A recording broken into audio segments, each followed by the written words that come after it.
आप सबों का स्वागत है इस वीडियो में। और आज हम लोग बात करेंगे बाल विकास के सिलेबस की। तो दोस्तों, सीटेट के पेपर 2 जो कि कक्षा 6 से 8 के लिए होता है, उसमें हम लोग बाल विकास और शिक्षा शास्त्र का सिलेबस देखने जाएंगे। और ये जो सिलेबस है सीटेट 2024 का होगा। पूरा हिंदी में हम लोग डिटेल में बहुत डीप जाके सिलेबस को एनालाइज करेंगे। चलिए शुरुआत करते हैं इस वीडियो की। और हम लोग सबसे पहले पैटर्न समझते हैं एग्जाम का। तो पैटर्न की बात करें तो सीटेट पेपर 2 में इतने विषयों से आपको प्रश्न आएंगे, जिसमें पहला है चाइल्ड डेवलपमेंट एंड पेडागॉगी, जिसको आप शॉर्टकट में सीडीपी भी कहते हैं। तो ये जो सीडीपी है इससे 30 क्वेश्चन आएंगे 30 मार्क्स के, यानी एक क्वेश्चन 1 मार्क्स के होंगे। 2.5 घंटे का आपको समय मिलेगा पूरे क्वेश्चन को सॉल्व करने के लिए। मैथ या साइंस से आपको 60 प्रश्न आएंगे। यदि आपका मैथ साइंस नहीं है, सामाजिक विज्ञान है, तो वहां से 60 क्वेश्चन आएंगे। और लैंग्वेज से 30 आएंगे और लैंग्वेज 2 से भी 30 आएंगे। टोटल 150 प्रश्नों का एग्जाम होगा और 150 अंकों पर एग्जाम होगा। 150 क्वेश्चन 150 अंक, और समय टोटल मिलेगा आपको 2.5 घंटा। और इसमें आपको सब बनाना है। अब सवाल ये है कि ये जो 30 क्वेश्चन है ये आएंगे कहां से, कैसे आएंगे। तो बारी बारी से हम लोग आपके लिए वीडियोज लाने वाले हैं। आज हमने इस पे वीडियो लाया है। आज हम आपको समझाएंगे कि सीडीपी का सिलेबस क्या है सीटेट के नजरिए में, और क्या हमको कैसे तैयारी करना चाहिए कि हम सीटेट में अच्छा स्कोर कर सके। फिर अगले वीडियो में हम ये वाला डील करेंगे। एक बार मैथ और साइंस का सिलेबस लाएंगे, फिर एक बार सामाजिक विज्ञान का लाएंगे, फिर भाषा और भाषा 1-2 सभी का सिलेबस बारी बारी से हम लोग डिस्कस करेंगे। तो सबसे पहले सिलेबस को समझिए। सीटेट निकालना है तो सिलेबस को अच्छे से समझिए। चलिए बात करते हैं बाल विकास और शिक्षा शास्त्र की। तो इससे आते हैं 30 प्रश्न, और इन 3 प्रश्नों को 3 भागों में बांटा गया है। इस 30 प्रश्न को 3 भागों में बांटा गया है। पहला भाग है बाल विकास, जिससे 15 प्रश्न आएंगे। दूसरा है समावेशी शिक्षा, जिससे 5 प्रश्न आएंगे। और तीसरा है शिक्षा शास्त्र, जिससे 10 प्रश्न आएंगे। टोटल आपको यहां से 30 प्रश्न आते हैं। तो 3 भागों में बांटा गया है। चलिए बारी बारी से देखते हैं। पहला भाग सीटेट पेपर 2 का सब्जेक्ट कौन सा है? बाल विकास और शिक्षा शास्त्र। 30 प्रश्न आते हैं। उसमें उस 30 प्रश्न में पहला भाग कौन सा है? बाल विकास, यानी बच्चों का विकास कैसे होता है उससे संबंधित। प्राथमिक स्कूल के बच्चों के लिए, यानी 1 से 8 तक के बच्चों के लिए इसकी बात की जा रही है। इससे 15 प्रश्न आपको पूछे जाएंगे। अब पहला इसमें जो मेजर टॉपिक है वो क्या, आपको किससे क्वेश्चन आएगा? जांचा जाएगा आपकी आधारभूत समझ को, आपके फाउंडेशनल कॉन्सेप्ट्स को जांचा जाएगा। फाउंडेशनल कॉन्सेप्ट्स में कौन कौन सी चीजें आएंगी? विकास और सीखने के बीच संबंध, बच्चे के विकास और उसके सीखने के बीच क्या संबंध है। अब जैसे कोई बच्चा अभी अभी दुनिया में आया है, 1 महीना उसको हुआ आए हुए, और आप उसको क ख ग घ पढ़ा रहे हैं, ना उसको कुछ समझ में आने वाला है और ना आपको कुछ समझ में आने वाला है। जैसा कि आपने हमारे वीडियो भी देखे होंगे शॉर्ट्स, जिसमें हमने आपको बताया कि बच्चे जब दुनिया में आते हैं तो लगभग उसको 1-1.5 महीने तक तो रंग ही दिखता ही नहीं है, वो ब्लैक एंड व्हाइट देखता है बच्चा वो। तो आप उसको ABCD क्या पढ़ाएंगे? बच्चे को विकसित होने देना होगा। जैसे ही वो 3 साल या 3.5 साल का होगा, अब आप उसको छोटा छोटा कुछ पढ़ाई लिखाई अक्षर वगैरह का ज्ञान कराना शुरू कर सकते हैं। तो विकास और सीखने के बीच एक बहुत ही गहरा संबंध होता है। जो चैप्टर, जो मैथ आप 9th-10th में पढ़ते थे उस समय आपको हार्ड लगता था, वही पाठ अगर आज आपको दे दिया जाए तो आपके लिए वो झुनझुना है, उसको आप बजा दीजिएगा, कहिएगा इतना आसान है।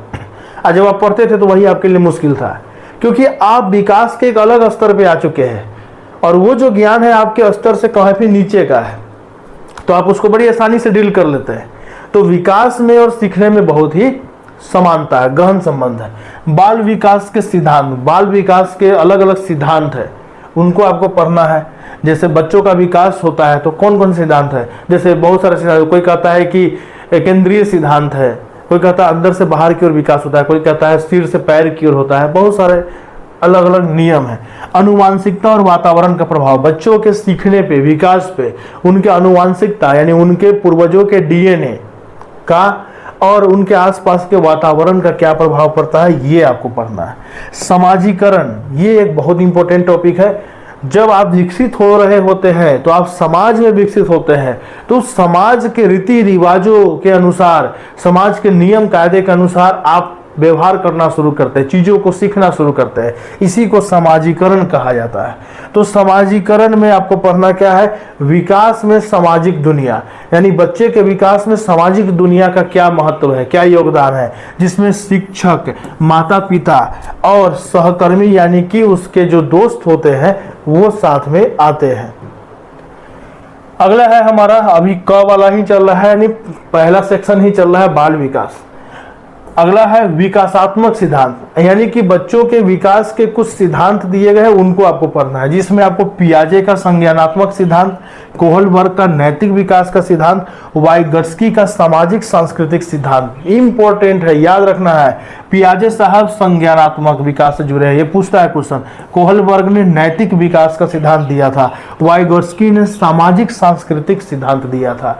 तीनों का नाम याद रखना, इन्होंने कौन से विकास दिए थे और इनको डिटेल से पढ़ जाना है, इससे सबसे ज्यादा क्वेश्चन आता है सीटेट में। शैक्षणिक दृष्टिकोण आपको पढ़ना है, जैसे बाल केंद्रित बनाम पारंपरिक शिक्षा। जैसे शैक्षणिक दृष्टिकोण अब बदल चुका है, पहले गुरु जी ही सब कुछ होते थे, बच्चे को अगर कुछ नहीं आ रहा है मतलब बच्चे में कमी है, गुरु तो एकदम परफेक्ट है, शिक्षक परफेक्ट है। अब क्या है, नहीं, बच्चे को अगर कुछ नहीं आ रहा है तो गुरुजी आप में कुछ दोष है, अपने शिक्षण विधि को सुधारिए, अपने टीचिंग में बदलाव लाइए, नहीं तो फिर आपको टीचिंग छोड़ देना चाहिए। तो ये अब बदल चुका है दृष्टिकोण, अब बाल केंद्रित एजुकेशन हो गया है। बच्चे की क्षमता, योग्यता और रुचि के अनुसार शिक्षण कराना अब क्या जो है, अब के समय में ये पैटर्न चल रहा है।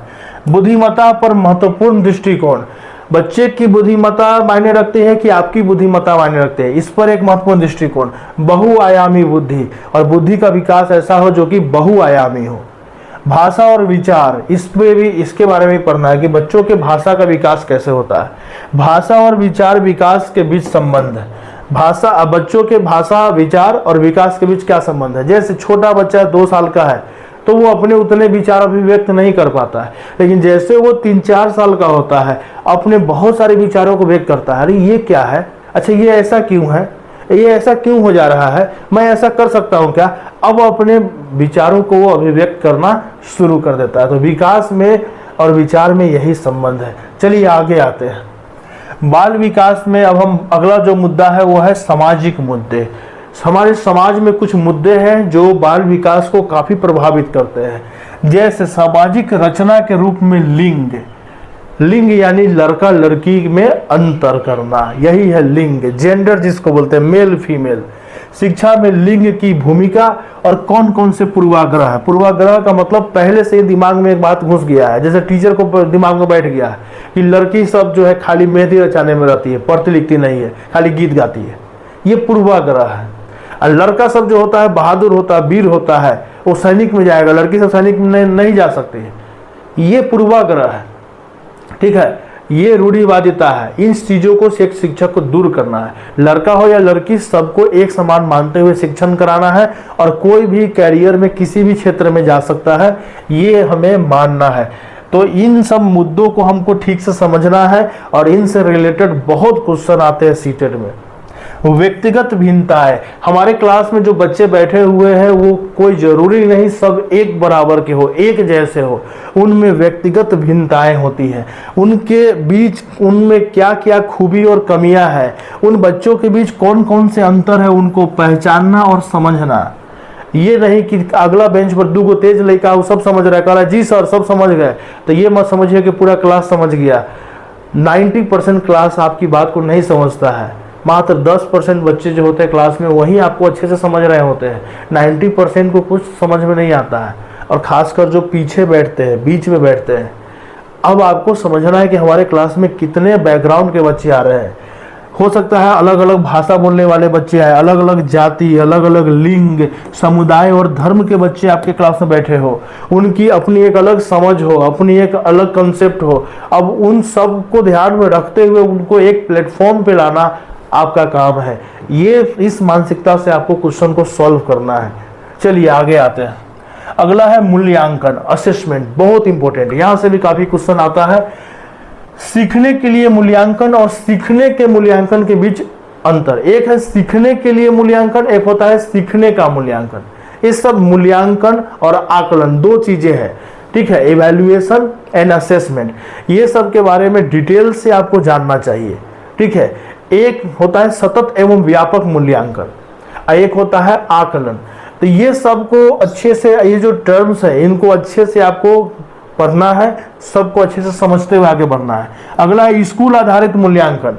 जैसे स्कूल में भी मूल्यांकन होता है, जैसे वार्षिक रिपोर्ट कार्ड बनता है, छमाही तिमाही परीक्षा होता है, ठीक है। सतत और व्यापक मूल्यांकन CCE कहते हैं। अब इसमें भी बहुत सारा सुधार आया है। अभी सरकारी विद्यालयों में आप देखेंगे, मैं किसी दिन आपके सामने जो है ये प्रस्तुत करूंगा, रिपोर्ट कार्ड जो है, नया रिपोर्ट कार्ड आया है और उसमें समग्र मूल्यांकन पर जोर दिया गया है, ठीक है। बच्चों के संज्ञानात्मक, भावात्मक और जो उसके व्यवहारात्मक जो पक्ष है, वो क्रियात्मक पक्ष है, सब पे नजर रखना है। परिप्रेक्ष्य और व्यवहार, ये सब टॉपिक्स इसके अंतर्गत आते हैं। आगे अगर हम बढ़े तो प्रश्न निर्माण, आइटम का निर्माण, प्रश्न को आइटम भी कहा जाता है। इनका आकलन करने के लिए प्रश्नों को तैयार करना, बच्चों का आकलन करने के लिए प्रश्न बनाना, सीखने की तैयारी, सीखना और आलोचनात्मक सोच और सीखने की उपलब्धि, यानी कि सीखा कि नहीं सीखा। अच्छा, जब हम 3 तरह के प्रश्न होते हैं। एक जब हम लोग क्लास में पढ़ा रहे होते हैं उस दौरान हम प्रश्न करते हैं।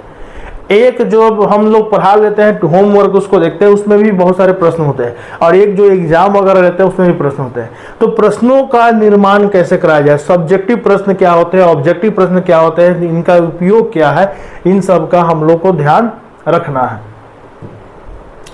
आगे अगर हम लोग बात करें समावेशी शिक्षा की अवधारणा, अब आते हैं खंड ख। पेपर 2 के बाल विकास और शिक्षा शास्त्र में 30 प्रश्नों में से 15 का सिलेबस देख लिए।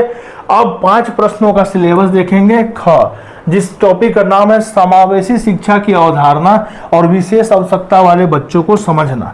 समावेशी शिक्षा का मतलब होता है सभी का समावेश करना। हो सकता है कि आप जिस विद्यालय में पढ़ाने जाए या आपकी जहां पोस्टिंग हो वहाँ अलग अलग बैकग्राउंड के अलग अलग तरह के बच्चे आए, उन सभी को एक कक्षा में समावेशित करके शिक्षा देना है। और कुछ बच्चे विशेष आवश्यकता वाले होते हैं, उनका भी ध्यान रखना है। अब ये क्या क्या है, जैसे वंचित और पिछड़े वर्गों के बच्चे, जो वंचित और पिछड़े वर्ग के बच्चे होते हैं, समाज में बहुत ही पिछड़े वर्ग के बच्चे हैं, उन समाजों में, उन समुदायों में शिक्षा का जो स्तर है या शिक्षा का के प्रति जो जागरूकता है बहुत कम है, फिर भी बच्चे आ रहे हैं, तो इनका आपको ध्यान रखना है। सीखने की कठिनाइयों वाले बच्चे, कुछ ऐसे बच्चे होते हैं जिनको सीखने में कठिनाई आता है। अब उसको बोलिएगा बाबू बी लिखो तो बी ऐसे लिखेगा, उल्टा लिख देगा। उसको वो बच्चे को अगर आप कहिएगा उस बच्चे को कि तुम जो है सी लिखो तो वो डी लिख देगा। तो कुछ ऐसे बच्चे भी होते हैं जिनको सीखने में दिक्कत होता है, बोलने में दिक्कत होता है, याद रखने में दिक्कत होता है। इनको आपको समझना है। प्रतिभाशाली और सकारात्मक और विशेष रूप से सक्षम बच्चे, कुछ ऐसे बच्चे भी मिलेंगे जो बहुत टैलेंटेड होंगे, प्रतिभाशाली होंगे। कुछ ऐसे बच्चे होंगे जो रचनात्मक होंगे, हर चीजों को कविता के माध्यम से बता देंगे, पेंटिंग करेंगे, चित्र बना देंगे, या हर चीजों को एक क्वेश्चन का भी आंसर देंगे तो रचनात्मक तरीके से देंगे। जैसे मैं एक रचनात्मक छात्र था, अपने छात्र जीवन में मैं एक क्रिएटिव छात्र था, हर चीजों को एक नए तरीका देना चाहता था, नए तरीके से आंसर देना, नए तरीके से अपनी बात को प्रेजेंट करना, ये एक रचनात्मक छात्र का जो है विशेषता होता है। अब विशेष रूप से सक्षम बच्चे, और कुछ ऐसे बच्चे होते हैं जो बहुत विशेष टाइप के होते हैं, खूब खास होते हैं। कुछ दीजिएगा 5 मिनट के अंदर सारा चैप्टर याद कर जाएगा, कोई भी क्वेश्चन दीजिएगा वो फट से 1 सेकंड 2 सेकंड में आंसर बोल देगा। ऐसे बच्चों से भी आपका मुलाकात होगा, इनका भी आपको ध्यान रखना है।